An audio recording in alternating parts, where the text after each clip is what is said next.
इस वीडियो के अंतर्गत देखिए आज हम क्लास 10th का ठीक है अध्याय 1 से ठीक है रासायनिक अभिक्रियाएं एवं समीकरण से प्रश्न लेने वाले हैं कि रासायनिक समीकरण किसे कहते हैं, उदाहरण सहित समझाइए।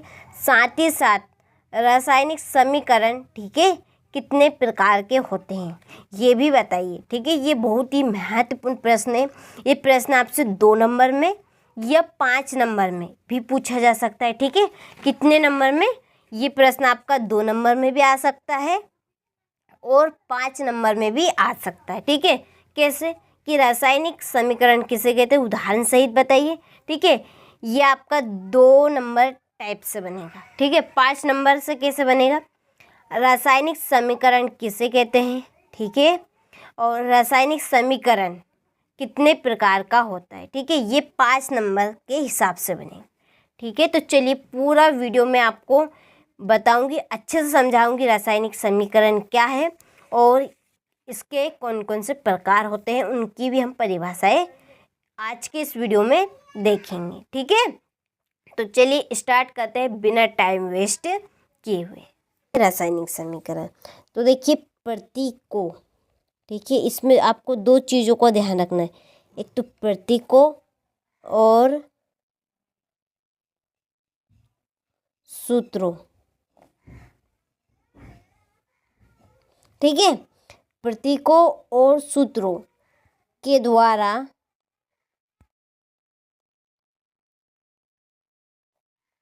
ठीक है के द्वारा दर्शाना ही क्या कहलाता है, रासायनिक समीकरण। ठीक है, प्रतीक क्या है, जैसे कि चिन्ह, ये आप यहाँ पर मैं लिखा H2। ठीक है, H2 प्लस O, ये इसके बाद में H2O बना। ठीक है, प्रतीक क्या है, ये चिन्ह, यहाँ पर ये जो चिन्ह है दर्शा रहे, ये दोनों मिल रहे हैं। ठीक है, दोनों की क्रिया होगी। और यहाँ पर ये जो चिन्ह है, ये चिन्ह है, ये निशान यहाँ पर दर्शा रहा है कि इधर क्रिया हुई। ठीक है, तो इन्हें हम कहते हैं प्रतीक। और सूत्र किसे कहते हैं, सूत्र, जैसे कि ये हाइड्रोजन का प्रतीक क्या है, H। ठीक है, ऑक्सीजन का O। तो ये क्या, हमने इनको सूत्र के रूप में लिखा है। ये जैसे कि यहाँ पर बना H2O, तो ये किसका सूत्र है, जल का सूत्र है। कहते तो हम कि H2O किसका सूत्र है, जल का, और O2 ये ऑक्सीजन का है। ठीक है, Mg मैग्नीशियम है। ठीक है, तो ये क्या है, सूत्र। तो हम रासायनिक समीकरण को प्रतीकों और सूत्रों के द्वारा, प्रतीक और सूत्रों के द्वारा ही दर्शाएंगे। कोई सी भी आप अभिक्रिया लेते हैं, जैसे कि यहाँ पर हम लेंगे Mg प्लस O। ठीक है, MgO, तो यहाँ पर हम लिखेंगे MgO। तो देखिए यहाँ पर हमने Mg मैग्नीशियम का सूत्र लिखा है, ये ऑक्सीजन का लिखा, MgO मैग्नीशियम ऑक्साइड बना। ठीक है, और इसमें प्रतीक कौन है, ये चिन्ह, इन चिन्हों को हम कहेंगे प्रतीक। ठीक, तो ये है आपका रासायनिक समीकरण। ठीक है, तो चलिए यहाँ से आप इसकी परिभाषा नोट कीजिएगा। ठीक है, कि किसी रासायनिक अभिक्रिया को प्रतीकों और सूत्रों के द्वारा निरूपण करना ही रासायनिक समीकरण कहलाता है। ठीक है, किसी कहेंगे रासायनिक समीकरण कि किसी रासायनिक अभिक्रिया को प्रतीकों और सूत्रों के द्वारा निरूपण करना ही रासायनिक समीकरण कहलाता है। या आप इस तरह से लिख सकते हैं कि किसी रासायनिक अभिक्रिया को, ठीक है, को समीकरण के रूप में प्रतीकात्मक निरूपण करना ही रासायनिक समीकरण कहलाता है। अब ये ब्रैकेट के अंदर लिखा है अभिकारक और उत्पाद। तो अब देखिए हम इस वाले हिस्से को, ठीक है, इस वाले हिस्से को हम अभिकारक कहेंगे और इस वाले हिस्से को हम उत्पाद करेंगे। तो जो अभिक्रिया में भाग लेते हैं उन्हें अभिकारक कहते हैं, और जो अभिक्रिया के पश्चात बनते हैं, ठीक है, फलस्वरूप बनते हैं, उसको हम उत्पाद कहते हैं। ठीक है, तो चलिए आप यहाँ पर से इस तरह से लिख सकते हैं कि किसी रासायनिक अभिक्रिया को, ठीक है, अभिक्रिया को अभिकारक और उत्पाद का प्रतीकात्मक निरूपण करना ही रासायनिक समीकरण कहलाता है। ठीक है, तो ये आपके रासायनिक समीकरण की परिभाषा हो गई 2 टाइप से। आप जो आपको लगे, ठीक है, आप परिभाषा लिख सकते हैं। और यह उदाहरण जिंक प्लस सल्फ्यूरिक अम्ल, जिंक सल्फेट प्लस हाइड्रोजन बना, ये आपका शब्द समीकरण है। ठीक है, कौन सा है समीकरण है? शब्द समीकरण। शब्द समीकरण के रूप में कि हमने शब्दों के रूप में लिखा है और यहाँ पर हमने लिखा है नीचे सूत्र के रूप में। ठीक है, जिंक का सूत्र क्या है? Zn, सल्फ्यूरिक अम्ल का H2SO4। ठीक है, तो जिंक सल्फेट बना तो ZnSO4 प्लस हाइड्रोजन गैस निकल गई। ठीक है, तो ये शब्द समीकरण है इसको, और इसको कहते हैं सूत्र समीकरण। तो शब्दों के द्वारा लिखना शब्द समीकरण कहलाएगा और सूत्रों के द्वारा लिखना सूत्र समीकरण। ठीक है, तो ये था आपका रासायनिक समीकरण क्या है और उसका उदाहरण। ठीक है, यहाँ से बढ़िया से स्क्रीनशॉट ले और अच्छे से कंप्लीट करें। हम पढ़ेंगे संतुलित रासायनिक समीकरण और असंतुलित रासायनिक समीकरण। ठीक है, देखिए आप संतुलित रासायनिक समीकरण सीख गए ना, तो आप असंतुलित रासायनिक समीकरण वैसे ही सीख जाएंगे, केवल उल्टा करना है फिर तो। ठीक है, चलिए समझते हैं पहले हम रासायनिक संतुलित रासायनिक समीकरण। ठीक है, ये यहाँ पर यह पर लेंगे हम C, ठीक है, प्लस O2। चलिए तीर का निशान, ये बनेगा आपका CO2। ठीक है, चलिए इसी के नीचे एक और लेते हैं हम Zn प्लस SO4। ठीक है, यहाँ पर H2SO4 बनेगा, ये बनेगा zinc sulphate ZnSO4 plus hydrogen gas. ठीक है, अब देखिए इसमें हम समझते हैं, और यहाँ पर हम यहाँ पे भी लेते हैं Mg प्लस O। ठीक है, और ये बनेगा आपका Mg। ठीक है, चलिए अब हम एक एक बात अच्छे से समझेंगे यहाँ पर। अब पहले तो आप ये समझिए, ये वाला जो हिस्सा है ये यहाँ से यहाँ तक का, इसको हम कहते हैं LHS। ठीक है, और इस वाले हिस्से को कहते हैं हम RHS। ठीक है, बात क्लियर? इस वाले हिस्से को हम क्या कहेंगे? LHS, और इस वाले हिस्से को RHS। ठीक है, तो ये क्या है? अभिकारक है। देखिए ये तो तत्व है, ठीक है, तत्व, या हम कह सकते हैं यौगिक। ठीक है, तो ये एक अभिक्रिया है, तो ये दोनों तत्व ये यौगिक क्या कर रहे हैं? अभिक्रिया में भाग ले रहे हैं। ठीक है, तो जो अभिक्रिया में भाग लेंगे वे क्या कहलाएंगे? अभिकारक।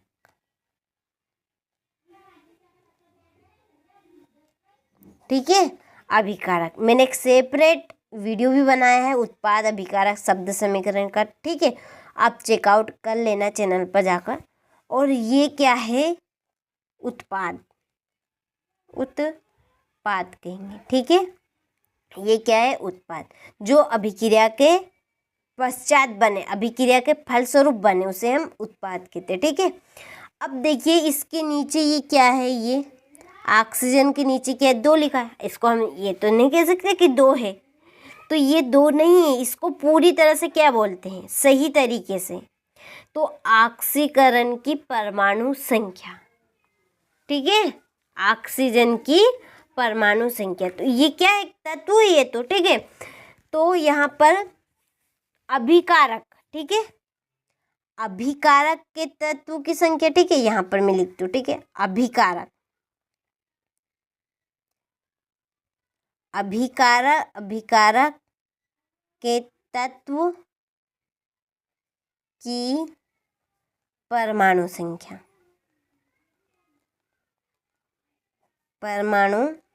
संख्या और उत्पाद, ठीक है, उत्पाद के तत्व की परमाणु संख्या। तो ये क्या है? परमाणु की संख्या, इसको हम क्या कहेंगे? परमाणु की, ठीक है, ये क्या है? परमाणु की संख्या। तो अभिकारक के तत्व की परमाणु संख्या और उत्पाद के परमाणु तत्व के परमाणु की संख्या कैसी होगी? बराबर होगी। उसे हम संतुलित रासायनिक समीकरण कहेंगे। जैसे कि देखिए यहाँ पर कार्बन की परमाणु संख्या कितनी है? यहाँ पर कुछ भी नहीं है तो 1 है। अब हम इधर देखेंगे तो इधर भी कार्बन की कितनी परमाणु संख्या? 1 है। यहाँ पर भी कुछ भी नहीं है, ठीक है। यहाँ पर ऑक्सीजन की परमाणु संख्या कितनी है? 2 है। तो इधर भी कितनी है ऑक्सीजन की? 2 है, ठीक है, बराबर है। तो अभिकारक के तत्व की संख्या भी इधर बराबर है और इधर भी उत्पाद के तत्व की परमाणु संख्या भी बराबर हो, ठीक है। ये देखिए आप दूसरा उदाहरण, ये J10 जिंक की परमाणु संख्या कितनी? 1 है। यहाँ पर कुछ भी नहीं है, ठीक है। तो इधर देखिए आप, इधर भी 1 है, ठीक है। H2 हाइड्रोजन की कितनी है? 2 है। इधर भी 2 है, ठीक है। SO4 सल्फेट की कितनी है? यहाँ पर 4 है। इधर भी देख लिए 4 है। अब देखिए आपकी बुक में, देखिए आप यहाँ पर यही उदाहरण दिया है, ठीक है। ये देखिए ये यहाँ पर ऐसा कॉलम बनेगा। देखिए इधर सभी तत्व, ये तत्व कहलाएंगे Zn HSO, ठीक है। ये सभी क्या है? तत्व है, यौगिक है, ठीक है। तो ये अभिकारकों में परमाणु की संख्या, तो Zn अभिकारकों में परमाणु संख्या कितनी है? Zn की 1 है और उत्पाद में भी 1 है। देखिए मैंने आपको अभी करके बताया यहाँ पर ये Zn की, ठीक है। ये 1 बोला था मैंने, यहाँ पर 1 है, ठीक है। सर हाइड्रोजन की कितनी है? इधर अभिकारकों में 2 है।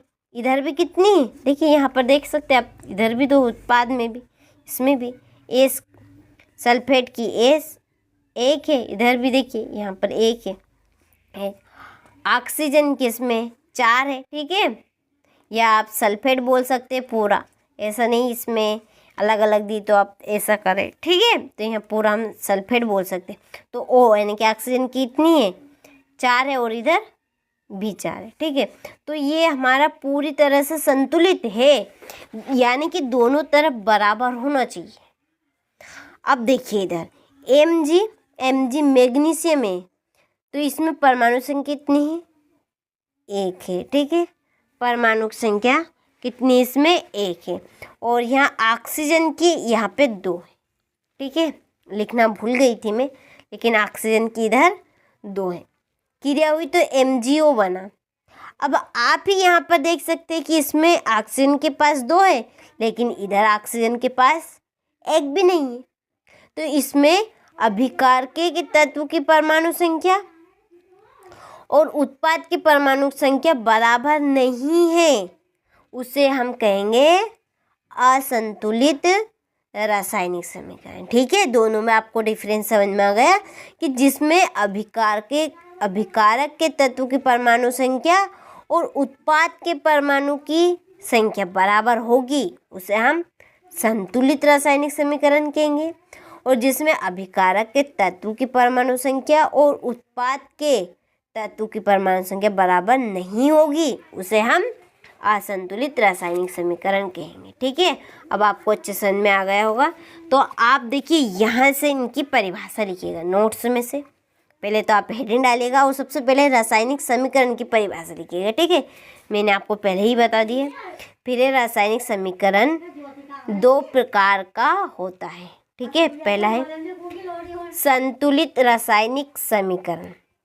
तो ऐसा समीकरण जिसमें, ठीक है, ऐसा रासायनिक समीकरण जिसमें अभिकारकों और उत्पादों में प्रत्येक तत्व के परमाणु की, ठीक है, संख्या बराबर हो, संतुलित रासायनिक समीकरण कहलाता है। ठीक है, किसे कहेंगे हम? संतुलित रासायनिक समीकरण कि ऐसा समीकरण जिसमें अभिकारकों और उत्पादों में प्रत्येक तत्व के परमाणु की संख्या बराबर हो, संतुलित रासायनिक समीकरण कहलाता है। ठीक है, और यह उदाहरण C+O2 CO2, H2+, ठीक है, ZnH2SO4, तो ZnSO4+H2। ठीक है, चलिए, असंतुलित रासायनिक समीकरण किसे कहेंगे? तो ऐसा समीकरण, एक ही बात का डिफरेंस, एक ही शब्द का डिफरेंस रहेगा। ऐसा समीकरण